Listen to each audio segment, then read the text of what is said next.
খাল বিলের আশেপাশে অনেক ময়লা থাকে, তো এটা আমরা তরুণ সমাজরা মিলে সবাই একটা গ্রুপ খুলেছি।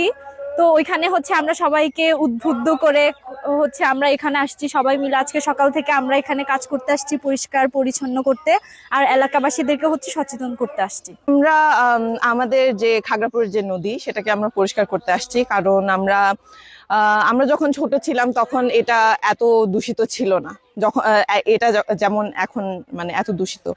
তো আমরা ইউথরা খানগুছু নামে একটা ইনিশিয়েটিভ নিয়েছি, যাতে আমরা আবার আমাদের নদীকে যেটাকে আমরা মা হিসেবে পুজি, যেখানে আমরা এমনকি বৈশুর সময়ও আমরা এখানে আমাদের পূজা দিয়ে আমরা বৈশু স্টার্ট করি আর কি। তো সেটাকে আমরা পরিষ্কার করার এবং আমাদের গ্রামকে পরিষ্কার করার আমরা ইনিশিয়েটিভ নিয়েছি। আমাদের খাল এখানে খাগড়াপুরের, এটাকে খাগড়াপুর ছড়া আই থিঙ্ক খাগড়াছড়ি বলা হয়।